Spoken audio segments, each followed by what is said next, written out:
Kamusta? Ito po si Divine Tarot 888 for your bonus reading. General love reading. Tingnan natin ang energies connected sa'yo ngayon. Kamusta kayo guys? Comment present para alam kong nanonood kayo. This is a general reading. Hindi po sa lahat magre-resonate. Pero pag nag-resonate, comment nyo para alam ko. Clarity. Take time to think about your situation to gain clarity. Okay, naliliwanagan ka ngayon, Taurus. Mukhang may bago ka ring idea. So, for some of you guys, you really need to take time na mag-isip-isip para maliwanagan. Siguro naging masyado kang serious or masyadong busy. At ngayon, kailangan mo ng pag-isipan yung mga bagay-bagay. Honor your loved one and you will notice your relationship becoming stronger.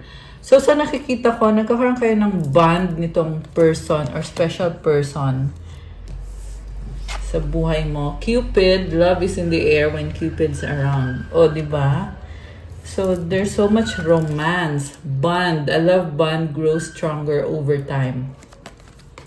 So, this can be your soulmate or someone na intense or very special yung connection ninyo. And, pwede to ngayon mo lang nakikita yung katotohanan na ito nga, hindi nga ordinaryong person lang ito, but this is someone na posibleng siya na yung makakatuluyan mo. Okay, tingnan natin from the tarot. So, alisin ko muna ito. Like po ng video kung hindi nyo pa nalalike, comment, lamin na kung kilala nyo na ba ako para ma-acknowledge nyo na kailangan nyo ng gabay at masagap natin ang kwento ng buhay mo sa ating mga readings. So, okay. May gumugulo sa isip mo. Ano to? Nine of Swords crossed by the Knight of Swords. Above is a Queen of Cups. Okay, below is a Five of Cups. Okay, may person dito na iniisip ka niya, mahal ka niya, pero sobra siyang nanghihinayang sa mga nangyayari. Bakit ano bang nangyayari? Six of Rods is the overall energy. Okay, itong person na to, very fiery and passionate. Baka may kadikang fire sign, Aries, Leo, Sagittarius. Gusto niyang mag-reach out sa'yo at magkaroon ng pagbabago. Gusto niyang ipagpatuloy kung mukhang nagkaroon kayo ng conflict pero ngayon gusto niyang balikan at ipagpatuloy yung relationship niyo or kung saan huminto yung connection ninyo. Okay. The Magician is here and Ten of Cups. Wow. So, sa past, okay kayo nagmahalan at grabe. Sobrang close kayo nitong person na to. Siya na nga yung the one para sa'yo. Pero, for some reason, nag-iba. Kasi Nine of Swords na ngayon. Yung energy nitong person na to, crossed by the Knight of Swords. Okay, mukhang nagkaroon kayo ng misunderstanding. Kaya nag-overthink itong person na to. Okay, very emotional siya ngayon. Actually, mahal ka niya. Nakikita ka niya as this Queen of Cups. You are someone na deserving ng pagmamahal at ng happiness. Okay, so sa near future, sabi dito, gusto niya magkaroon ng bagong simula. With this Magician energy, this is a manifestation and a new beginning. Okay, so anong supportive energy? Wow, Ace of Cups. Okay. Alam mo, nakikita ko dito, gusto niya ng pagbabago at like I said, gusto niya ipagpatuloy yung connection. Pero, ang tingin niya kasi sa'yo, ayaw mo na. With the Five of Swords, andun yung misunderstanding. Pero, at the same time, umaasa siya na misunderstanding lang to, maaayos din to. Pwede pa tong pag-usapan. Samantala, ikaw mukhang ayaw mo. mukhang ayaw mo tong kausapin itong person na to. Pero siya naman ay still gusto nga niya na magkaroon kayo ng bagong simula. Marami din siyang natutunan dito at naliliwanagan din siya. Tingnan mo yung sun rays. Oh, ayan. This is about clarity and new beginning. Ayan, may mga lotus flower. So, nagbo-bloom. Nagkaroon kayo ng maraming challenges, pero dumating din sa point na nag-transform at nagkaroon ng peace and harmony. So, kaya gusto niyang magsimula ulit para magkaroon ulit ng chance. Kasi ibang-iba ka para sa kanya eh. Hindi ito yung klase ng relationship na basta na lang bibitawan. Talagang gusto niya magkaroon ng kapatawaran at gusto niya mag-start all over again. Kasi nandito siya sa Five of Cups energy, which is emotional, malungkot. Kita mo yung natapon na cups, may mga red na duguan, di ba? So, ibig sabihin, sugatan siya, talagang nasaktan siya sa pagkawala mo or sa separation or ending na nangyari sa connection ninyo or sa misunderstanding. Yeah, this is a disagreement or misunderstanding with this Five of Swords. And feeling niya kasi kaya pa tong ayusin eh. Pero at the same time, natatakot din siya at na-overwhelm siya ng mga emosyon niya. Wow. So, King of Cups is here. And Queen of Cups. Grabe. Ima-match niya yung energy mo. Alam mo, sabi dito, Taurus, mahal ka niya. Okay? Gusto lang niya na makasama ka niya. Kasi pangarap ka niya eh. Pwede tong secret admirer mo or someone na tahimik lang siya, inaobserbahan ka lang niya. Kasi si King of Cups, ano yan eh, tahimik lang, nag-observe lang talaga. Parang nagtitiis siya. Kung ano man yung mga pinagdadaanan nito sa buhay, tinitiis lang niya at ikaw yung inspiration niya. Nakikita ka niya as kamatch niya. King of Cups, Queen of Cups. Compatible kayo. Alam niya yun sa sarili niya. So, siguro kahit ikaw hindi mo alam na compatible kayo. Pero siya, alam niya yun sa sarili niya. Sobrang respect din siya sa'yo kasi tingnan mo may crown ka dito. Oh. So, nakikita niya na you are someone na hindi ka basta-basta. You are siguro prominent ka or someone na may narating na sa buhay. Kaya sobra siyang respect sa'yo. Oh my gosh, the Lovers is here. So, this is Gemini energy. Baka ka din mo ay Gemini. Malakas dito ang water signs, Cancer, Pisces, and Scorpio. May konting air signs. Marami pala. Maraming air signs, Gemini, Libra, Aquarius. Pero kahit anong sign naman pwede dito. May konting fire signs, Aries, Leo, or Sagittarius. Grabe, pinili ka niya. So, twin flames yung nakikita ko dito eh. Okay, the outcome is Temperance. So, nag-a-adjust siya sa'yo. Pinapakiramdaman ka niya eh. Kung paano ba siya magre-reach out sa'yo, paano ka ba niya kakausapin, paano mo ba siya mapapansin o magugustuhan. Nag-strategize siya kasi iba ka. Grabe. Iba ka para sa kanya. Kaya gusto niya magpa-impress. 10 of Pentacles. Family na to. May bata. So, baka gusto niya magkaanak or baka may anak kayo. Grabe. So, nakikita niya talaga yung sarili niya with you, building a home.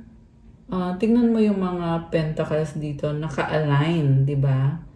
So, ganun yung tingin niya sa'yo na pagkasama ka niya, naka-align lahat, may direksyon ng buhay niya. Grabe. Ang cute ng bata. Napansin ko talaga yung bata. So, I feel like gusto niya magka-baby kayo. Or baka nga may anak kayo na sobrang cute. Ayun, tingnan niyo guys, oh. Ang cute lang. Okay. 10 of Rods. Okay, medyo controlling siya in a sense na gusto niya masusunod kung ano yung mga plano niya. So, siguro dun kayo hindi nagkakasundo. Kasi, gusto nga niya na may control siya. Hindi mo naman kasi makokontrol ang buhay. Hindi mo makokontrol ang mga bagay-bagay. You just have to go with the flow. Diba? Kasi si God naman talaga yung pinaka may control. Ayan. Pero mahal ka naman niya. Oo naman. Yung pagiging controlling lang yung ang hirap nito.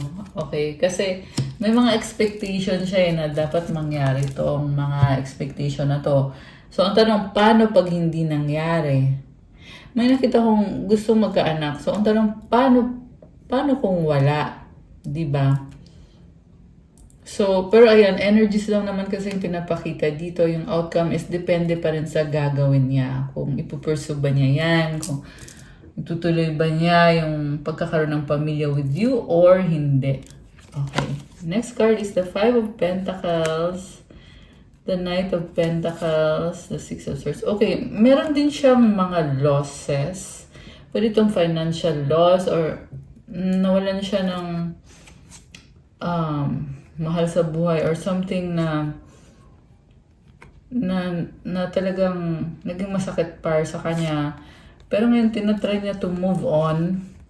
Tinatry niya umusad yung buhay niya. Okay. Kasi, kung ano man itong nangyayari sa kanya, it's like, it's weighing down on them. Nada-down siya. Ayan, Death card. So, there's an ending. Pwedeng, merong may sakit or someone pass away. Okay, pero, mukhang alam naman niya na kailangan na niyang mag-move forward sa buhay niya. Ayan the Tower. This is a transformation. So, dahil dito sa nangyari sa kanya, kailangan magbago ang buhay niya ngayon. Okay, tingnan natin ang susunod. Five of Rods and Three of Rods. Grabe, parang lungkot. Three of Pentacles and the Page of Cups. Okay. Alam mo, hindi man madali ang pinagdaanan nitong taong to. Seven of Swords is also here.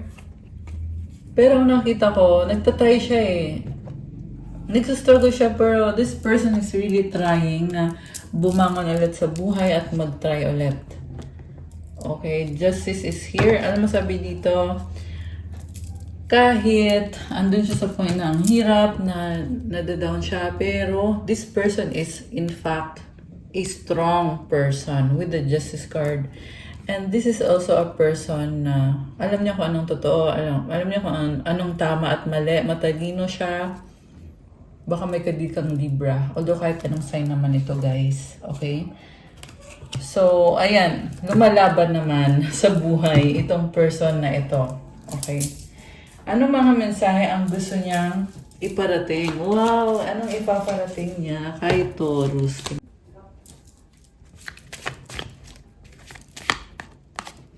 You light up my world. I want you. Ikaw nagpapasaya sa kanya at gusto kanya. Siyempre, masaya siya sa'yo. I need you to help me. I wish you were next to me. So, ikaw yung hinahanap niya pag may kailangan siya, kailangan niya ng tulong or ng advice, at gusto kanya makasama. I dream about a future with you. So, marami siyang pangarap para sa inyong dalawa. Don't pressure me. Medyo nape-pressure din siya. Kasi kanina, yung sinasabi ko about control na gusto niyang, or may mga expectation siya. Kaya yan. I wish you were mine. I've been fighting a battle I can't win. Okay, so pwede tong marami siyang struggle. At ikaw yung feeling niya na magiging kasagutan sa mga problems niya. Ikaw yung inspiration niya. I'm tired of running. You have to be patient. Grabe. What's the point of it all? Parang ang intense. You are the light at the end of my tunnel. Grabe. So, ikaw talaga nagbibigay ng liwanag sa kanya. Our love will never cease to exist. Mukhang sinubok na din tong connection na to Pwedeng marami nang nagkaroon na ng maraming pagsubok or mga challenges. Pero, parang bumabalik pa rin kayo sa isa't isa. Or, pinagtatagpo pa rin kayong dalawa. Anong mga mensahe galing sa universe para kay Taurus? Okay, kuha tayo ng dalawa. Okay, ito. Joy is the ultimate creator. Kapag ikaw ay masaya, you can create. Yeah, marami kang nagagawa or nagiging productive ka. So, dapat palagi kang maging masayahin. Be joyful and stay positive. I do whatever it takes to get closer to consciousness. So, I feel like lumalakas yung wisdom mo, yung pakiramdam mo. Kasi merong owl dito eh. Owl is a symbol of wisdom. Lumalakas yung intuition mo. So, just keep trying and keep going kasi andyan naman yung mga angels mo at binibigyan ka ng mga mensahe na kailangan mong malaman or kailangan mong marinig. Kasi yan yung guidance nila para sa'yo. So, you need to pay attention at syempre, pakinggan mo din yung guidance na binibigay sa'yo. So, the last one, my fearless freedom lights up the world. Kasi wala kang takot eh. Kaya, nagbibigay ka ng liwanag or maraming taong naliliwanagan dahil sa'yo. Marami kang natututunan. Marami kang natutulungan. Yun yung sasabihin ko. Pero nasabi ko is marami kang natututunan. Siguro nga may mga pinag-aaralan ka din ngayon. Ayan. So, this is a very positive card. Merong sun. So, kahit madilim dito, diba? Pero ikaw yung nagbibigay liwanag. Okay, so that's all for your bonus reading, Taurus.